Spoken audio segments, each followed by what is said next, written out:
rapat pembahasan itu atas dasar instruksi perintah dari Bupati Sri Mulyani.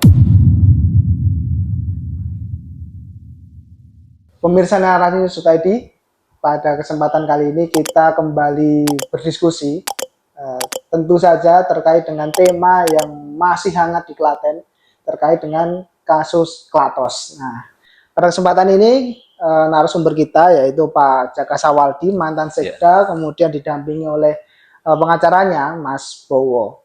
Oke, mungkin dari pihaknya Pak Jaka Sawaldi dan mungkin dijelaskan oleh Mas Bowo. Sebenarnya Pak Jaka Sawaldi ini terjerat ini awalnya itu seperti apa, Mas? Kronologisnya itu. Jadi gini, Bang. Langsung di sidang aja.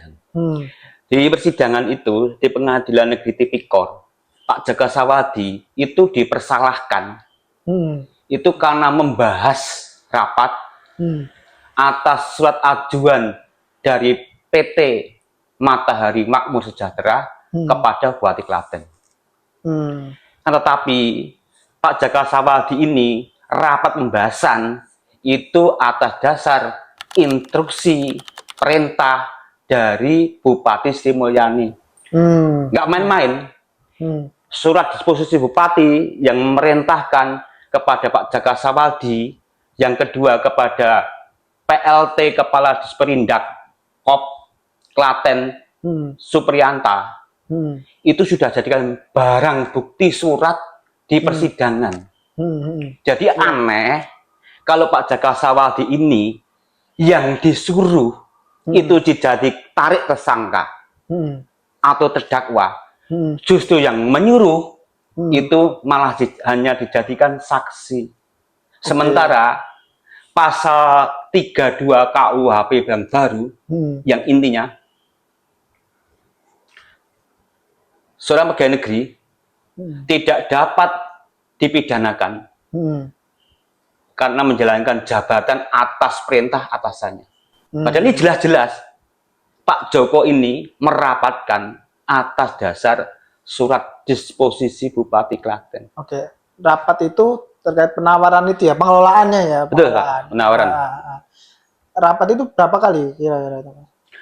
Ada 4 kali. 4 kali ya. Dan semua yang 4 kali itu semua tidak setuju. Oh iya. Bahkan di rapat yang terakhir itu, yang kalau kemarin saya juga berdiskusi dengan pihaknya Pak Ferry, itu kan ada surat yang ditandatangani oleh Bu Sri Mulyani. Apakah yang itu yang dipersoalkan itu ya? Itu yang terakhir, Pak. Rapat ya, maksudnya yang terakhir itu ya. Yang terakhir itu ditandatangani yang peserta rapat plus Bupati Klaten itu menandatangani keputusan. Yang bilang keputusan itu ada tulisannya sependapat. Sepakat ya. Sepakat ya. Tentuan. Jadi kalau ini yang salah siapa-siapa, ya tentunya Bupati Sri Mulyani. Karena sudah ada keputusan resmi, Pak. Jadi yang tidak bisa kayak Plaza Klatos ini dialihkan ke pengelolaan pihak ketiga tanpa ada surat keputusan Bupati Klaten. Iya, oke. Tapi dalam rapat yang terakhir itu memang ada kesepakatan memang. Sudah menurut saya sudah clear ini gitu, sudah selesai, tinggal melangkah ke depan. Apakah seperti itu atau tidak ada, Pak. Jadi ini hasil rapatnya itu dari semua peserta rapat yang dijadikan saksi di persidangan Pengadilan Tipikor itu semua menyatakan tidak setuju, yang dari Pemkab. Anehnya, tahu-tahu surat ini ditandatangani di Bupati itu berubah. Yang semula intinya nggak setuju, berubah menjadi setuju.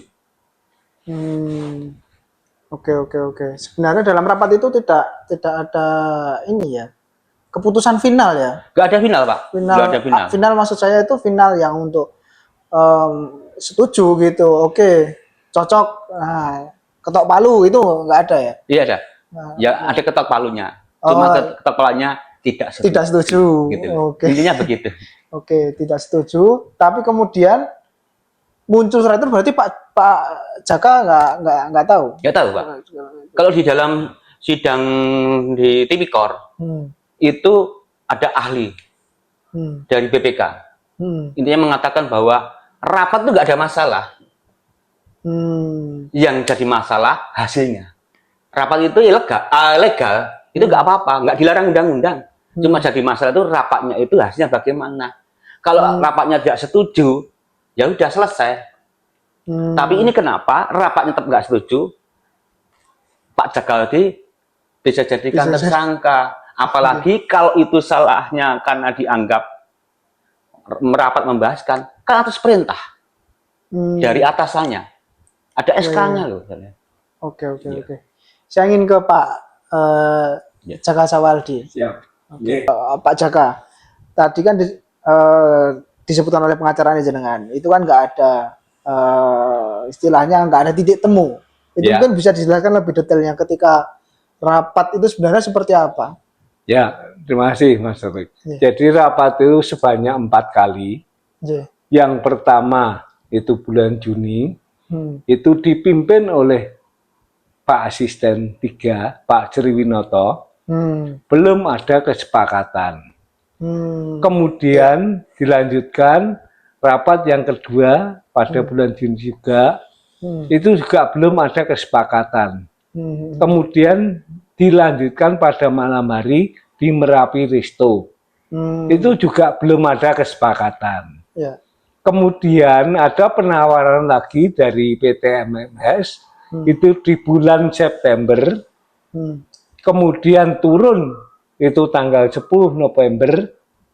Itu baru turun dari posisi Bupati, penawaran PT MMS kepada Bupati. Kemudian dirapatkan. Kita rapatkan secara menyeluruh peserta rapat untuk koordinasi itu. Nah, itu belum ada kesepakatan. Nah, tetapi akhir dari rapat itu setelah ditutup, Pak Ferry menyampaikan kalau pada hari ini tidak ada keputusan, itu akan mundur. Karena rapat itu sudah ditutup, kewenangan kaitannya dengan pengelolaan matahari itu ada pada Dinas Perindakop. Kita serahkan, kita sebagai untuk hanya mengkoordinasikan, kita serahkan kepada dinas terkait. Dalam hal ini Disdakop. Tapi kenyataannya ada rapat itu tidak setuju, yang dilaporkan kepada Bupati itu setuju. Itu yang membuat surat itu dari Disdakop, dan yang meminta keputusan itu Disdakop. Jadi dalam hal ini saya tuh memimpin rapat, belum ada keputusan. Semua diakui dari peserta rapat itu, termasuk di dalam persidangan itu juga belum menyetujui. Bahkan di dalam laporan kepada Bupati itu ada beberapa poin yang tidak disebutkan di dalam laporan itu. Dan itu juga diakui baik oleh Pak Didi maupun Pak Supri. Itu mengakui bahwa rapat itu belum ada persetujuan. Tapi kenapa ada surat yang diajukan kepada Bupati ini setuju. Nah, ini dalam hal ini saya jelas-jelas saya dikorbankan, dikriminalisasi saya. Kenapa dalam hal ini? Kalau peserta rapat itu secara keseluruhan itu belum menyetujui, kenapa untuk rapat itu kok hasilnya sudah setuju? Meskipun di dalam rapat itu pun setuju atau tidak setuju, tanpa ada keputusan Bupati, itu kan tidak bisa untuk dilaksanakan, karena pengambil keputusan itu kan tetap Bupati, hanya pada Bupati. Nah, kenapa dalam hal ini Bupati malah justru tidak dijadikan TSK, tapi malah hanya saksi? Ini hal yang lucu. Oke. Saat rapat itu sebenarnya ada notulennya nggak tuh Pak? Kan biasanya kalau rapat resmi, kan pasti ada hasil akhir yang ditandatangani, yang disepakati ya, semacam berita acara lah gitu yang disepakati semua peserta rapat saat itu. Yeah. Ada ya? Jadi untuk notulen itu tidak ada yang menotulenkan karena tidak disepakati, belum ada notulennya. Tapi dari pengakuan Saudara Didi itu dia membuat surat catatan harian itu hanya di buku kecil saja itu, dan itu juga tidak dibacakan pada akhir rapat. Oke. Juga tidak ditandatangani istilahnya tulisnya. Kemudian pimpinan rapat juga tidak menandatangani, hanya mereka sendiri sebagai catatan saja yang dituangkan itu. Dan itu pun juga atas perintah dari Supriyanta. Jadi perintah dari atasannya Pak Didi. Pak Didi, ya. Iya. Tapi kenapa saya yang dipersalahkan? Nah, ini hal yang lucu. Kalau mungkin itu dipersalahkan, mungkin dipersalahkan semuanya, mungkin saja. Gitu.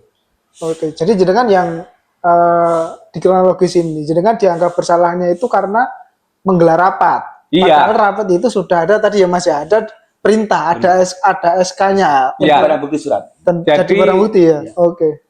Perintah rapat itu dasar dari penawaran PT MMS kepada Bupati. Bupati memberikan disposisi untuk segera dirapatkan dan dilaporkan hasilnya. Ya. Oke. Baik. Menarik ini, menarik ya. Ya. menarik. Jadi dia akan bersalah karena rapat. Padahal rapat itu ada SK-nya, ada istilahnya disposisi yang resmi sebenarnya. Resmi. Kan itu perintah jabatan. Oke. Jadi yang disuruh kan di jaringan tersangka, yang menyuruh malah enggak.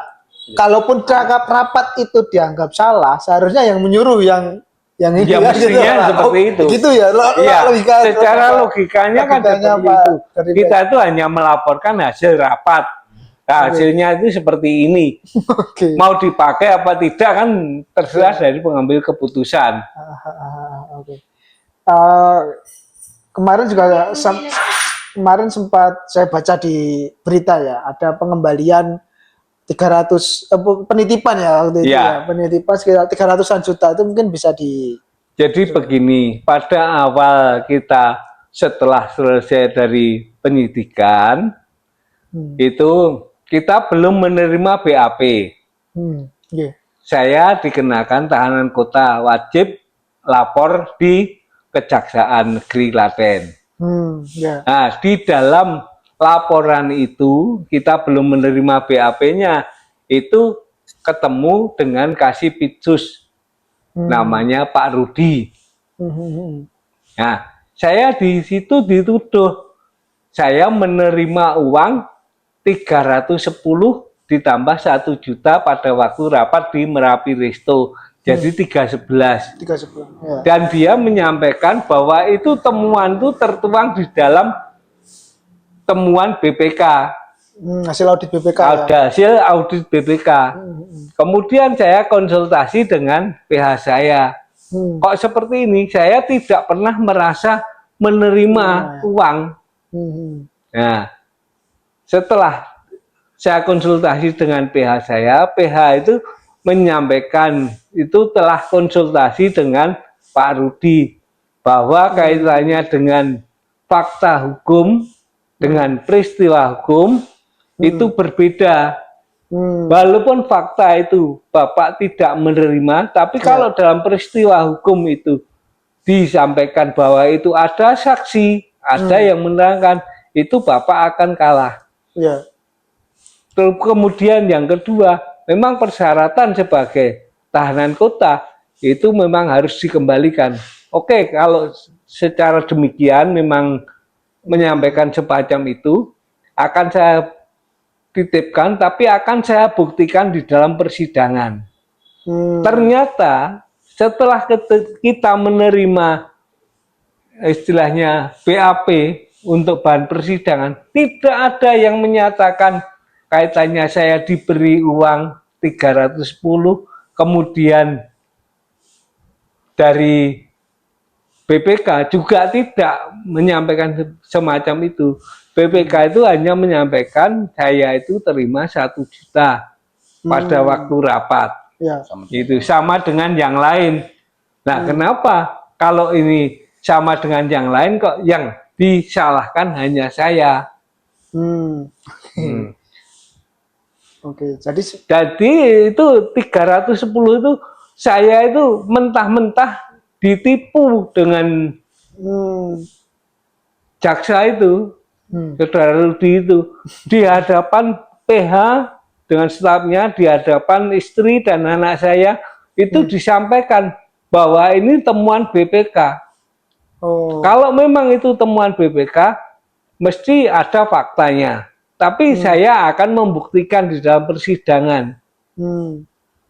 Tapi ternyata juga tidak ada. BPK itu di dalam BAP-nya hanya menemukan saya itu terima 1 juta pada waktu rapat di Merapi Resto.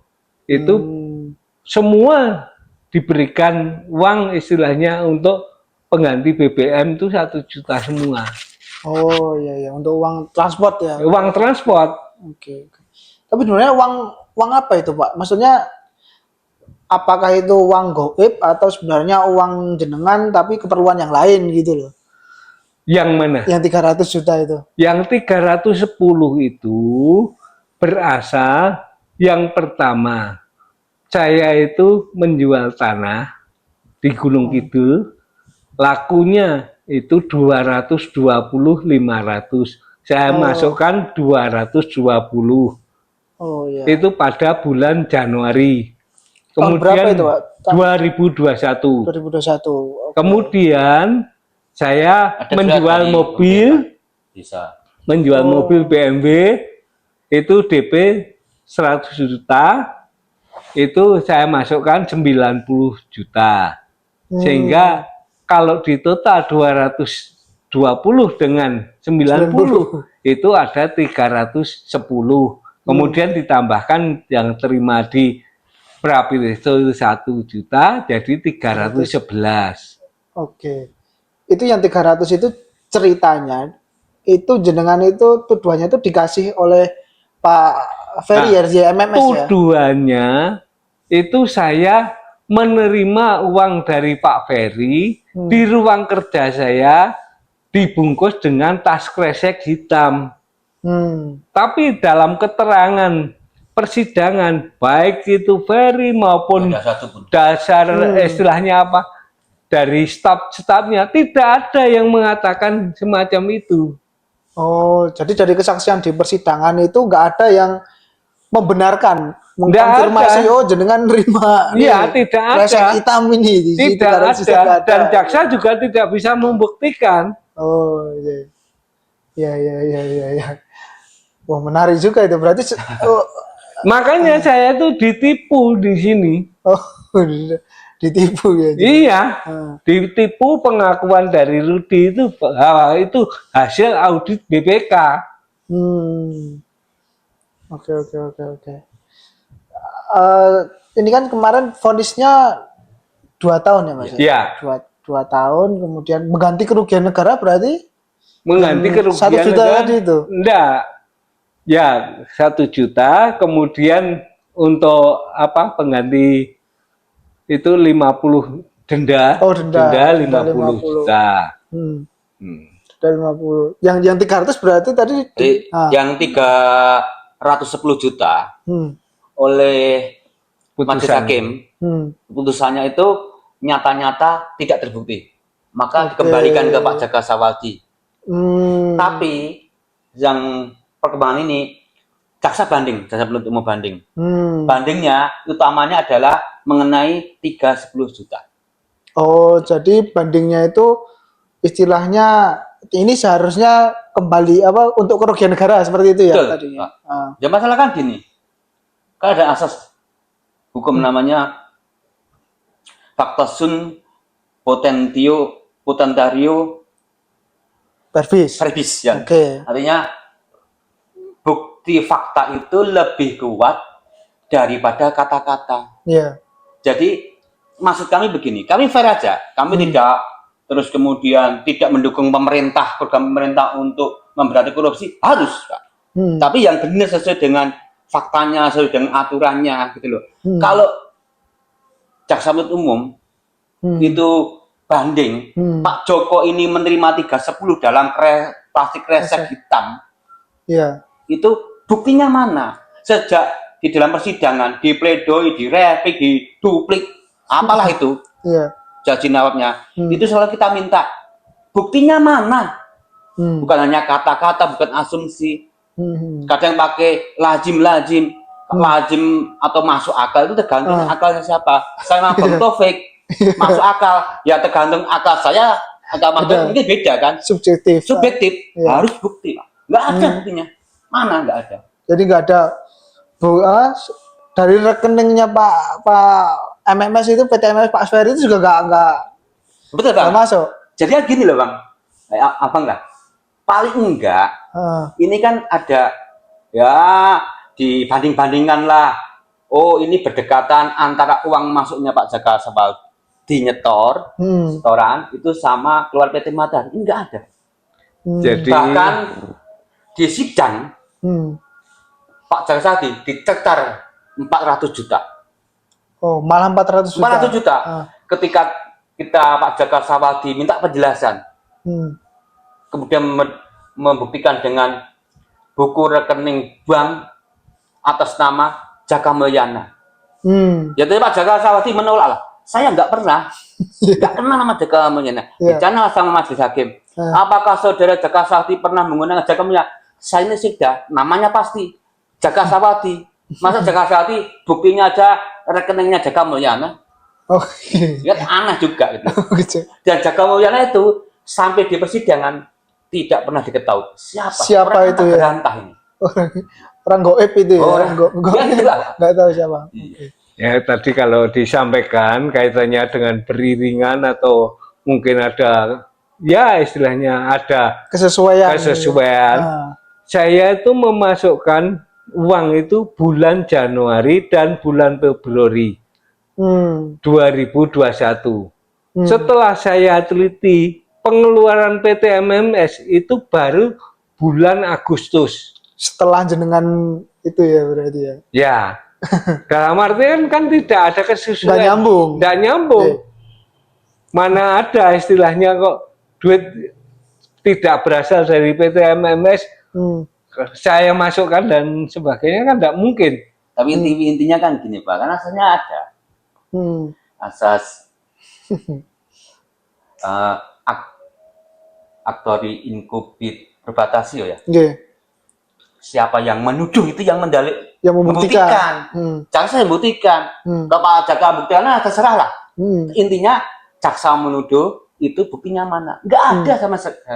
Bahkan gini, Pak, ada dua yang jadi masalah kan, yang Pak Joko, yang dari resume penyidikan sampai dakwaan, itu Pak Joko itu intinya dua. Kalau versi jaksa ya, satu, Pak Joko menerima tadi 310 juta dalam rekening plastik hitam, nggak terbukti. Yang kedua, merekayasa surat, nggak terbukti. Ya kami tanya, kalau merekayasa surat, Pak Joko yang masuk surat itu, yang rapatnya nggak setuju dijadikan setuju, ya paling nggak adalah hasil laprinya. Caranya bagaimana, maksudnya difotokopi kek atau dirubah yang mana, nggak ada, Pak. Cuma hilang gitu aja. Dalam dakwaan ada, tuntutan sudah hilang, repliknya juga hilang. Selesai. Jadi ceritanya berubah. Nah, kronologinya yang berubah. Jadi di sidang ada kronologis 4. Kronologis jaksa ada 2. Kronologis dakwaan. Kronologis tuntutan. Yang ketiga, hakim punya kronologis sendiri, kami juga punya kronologis sendiri. Di pledoi ya, di pledoi. Iya, mana yang benar ini? Tapi dari Pak Jaka mengajukan banding juga enggak, Pak? Ya. Sama-sama banding, Pak. Oh, sama-sama banding ya. Sama-sama. Karena menurut kami kan tadi, Pak. Jadi mana sih yang dianggap salahnya Pak Joko itu ada buktinya dan itu melanggar undang-undang. Menurut kami nggak ada. Ya. Kalau sebenarnya seperti Pak Joko tadi, lebih fairnya Bupati Semayani jadikan tersangka, selesai.